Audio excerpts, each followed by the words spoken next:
Ayat yang keseterusnya 39, qala ifritun minal jin. Qala ifritun minal jin ana atika bihi qabla an takuma min maqamika wa inni alaihi laqawiyyun amin.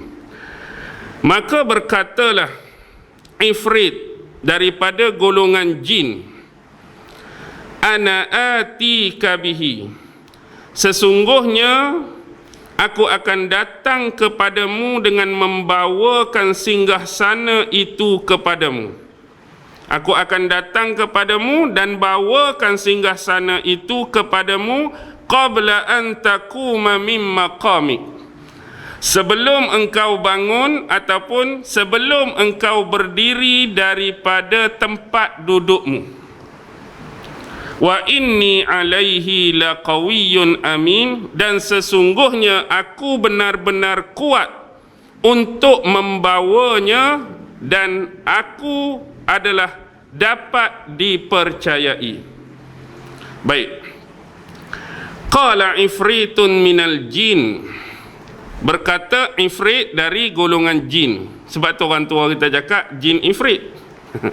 Jin ifrit. Sebab ifrit ni salah satu daripada golongan jin. Kita tengok apa perbahasan ulama-ulama berkaitan dengan ifritun minal jin.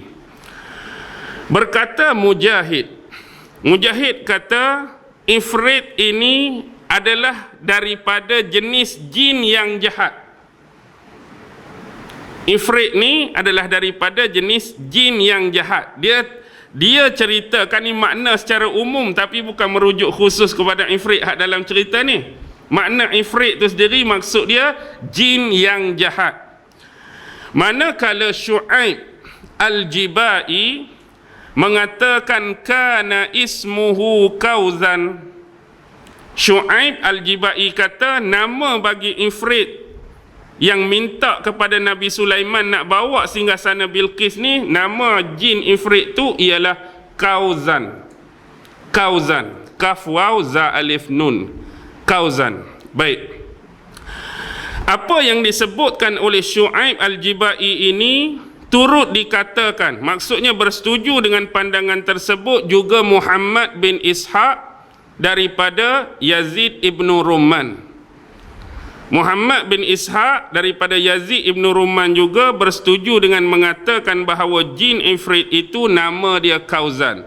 Begitu jugalah yang dikatakan oleh Wahab bin Munabbih bahawa nama jin ifrit itu ialah Kauzan. Baik, kalau kita meneliti perbahasan dalam satu lagi tafsir, kita akan temui banyak lagi nama-nama yang telah diberikan pandangan dan pendapat oleh ulama-ulama. Kalau kita buka tafsir Al-Jami' li Ahkamil Quran, tafsir Imam Al-Qurtubi, ada satu pandangan daripada Wahab bin Munabbih. Tadi dia bersetuju dengan pandangan nama jin ni ialah Kauzan. Tapi dalam Qurtubi menukilkan salah satu lagi pandangan Wahab bin Munabbih, nama jin ifrit ni ialah Qudan. Kaf waw da alif nun, Qudan. Ni pun mungkin boleh, kalau tadi kaf waw za alif nun, Kauzan. Ni hak kita bincang tu, mungkin titik ke, kalau ada titik sebiji dia jadi Kauzan jugalah. Tu biasalah. Tapi apa pun kita sebut atas huruf dan atas baris di dalam setiap tafsir. Hak tadi Kauzan, hak ni Wahab bin Munabbih kata Qudan. Dan ada juga kil daripada ulama yang mengatakan nama ifrit ni ialah Zakwan. Ni juga adalah satu pandangan daripada As-Suhaili, Zakwan. Dan juga satu lagi pandangan daripada Syu'aib Al-Jibai. Tadi dalam Ibnu Katsir, Syu'aib Al-Jibai kata nama dia Kauzan. Dalam Imam Al-Qurtubi, satu lagi pandangan dia, nama jin ifrit ni ialah Da'wan. Da'ain wa alif nun, Da'wan.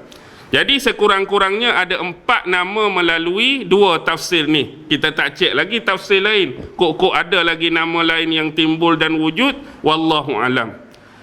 Baik, sekurang-kurangnya ada apa tadi? Kauzan, Qudan, Zakwan, Da'wan. Okey. Baik. Tadi.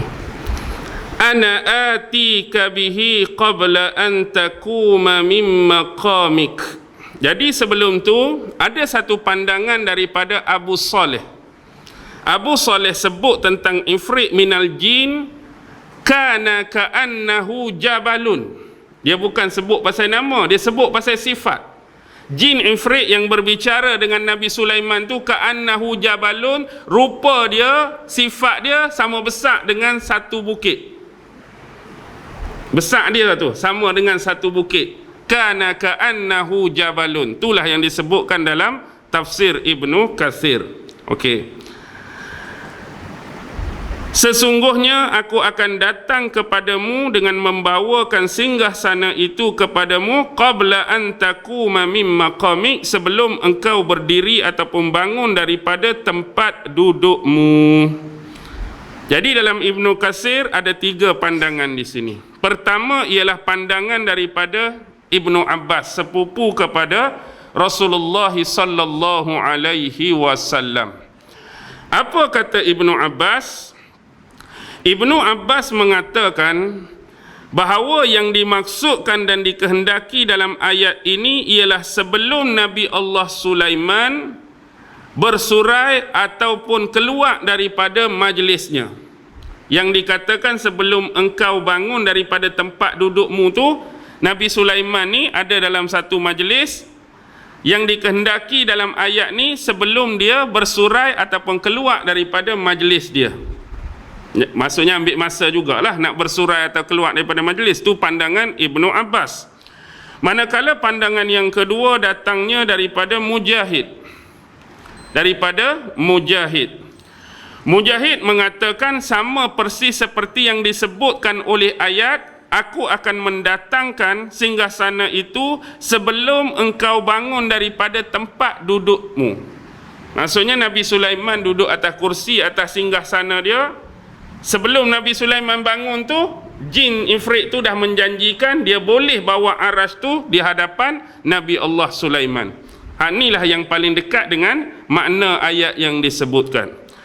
Manakala pandangan yang ketiga datang daripada As-Sadi dan lain-lain daripadanya bahawa menjadi kebiasaan bagi Nabi Sulaiman ni, bila dia duduk dalam majlis dia ni, biasanya ada beberapa perkara. Pertama, bila Nabi Sulaiman duduk dalam majlis dia, yang dia buat ialah memutuskan keadilan. Maksudnya sekiranya ada kes-kes yang berlaku, dia memberi keadilan kepada kes tersebut, dan sekiranya kes tersebut perlukan hukuman, maksudnya ada yang dikena hukuman, maka Nabi Sulaiman akan menjatuhkan hukuman. Dan juga disebutkan tentang ta'am. Nabi Sulaiman juga biasa memberi makan kepada orang-orang bermula daripada permulaan hari, siang hari sampailah tergelincir matahari. Jadi kalau ambil konteks ni, jadi masa tu panjang lah. Dia duduk dalam majlis dia tadi dengan anggapan bahawa dia sempat buat apa? Memutuskan hukuman, menjalankan keadilan, bagi makan bermula terbit matahari sampailah gelincir matahari itu, mengambil satu masa yang lama. Apa yang dikehendaki oleh Nabi Allah Sulaiman lebih daripada tu sebenarnya. Sebab tu dalam tafsir Imam Ibn Katsir sebut uridu a'jala min zalika. Dalam Ibnu Qurtubi disebut tafsir Qurtubi sebut uridu asra'u min zalika. Aku nak yang lebih cepat daripada tu dibawa datang kepadaku. Padahal kira cepat dah tu. Kalau ambil hak Mujahid tadi, kira kamu duduk sebelum kamu bangun tu, sampai dah singgasana tu depan kamu, laju dah tu. Tapi aku nak lagi cepat daripada tu, aku nak lagi pantas daripada tu.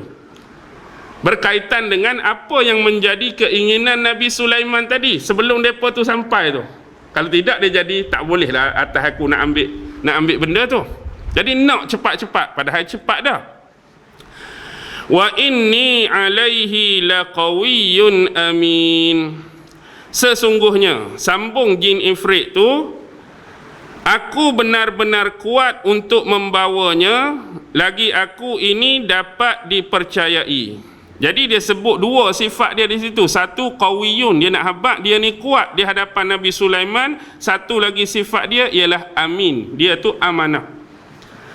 Jadi Sayyidina Abbas sepupu Rasulullah menyebut yang dikehendaki dalam ayat ni ialah sememangnya jin ifrit itu benar-benar kuat untuk membawa dan mendatangkan singgasana Ratu Bilqis di hadapan Nabi Allah Sulaiman daripada perkataan laqawiyun tu.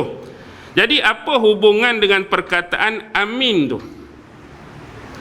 Aku ni seorang yang amanah, seorang yang dapat dipercayai. Bawa saja tu satu hal. Tapi sebab singgah sana dan arash Bilqis tu bukan biasa-biasa. Dibuat daripada apa? Emas. Ditatahkan, diriaskan dengan apa?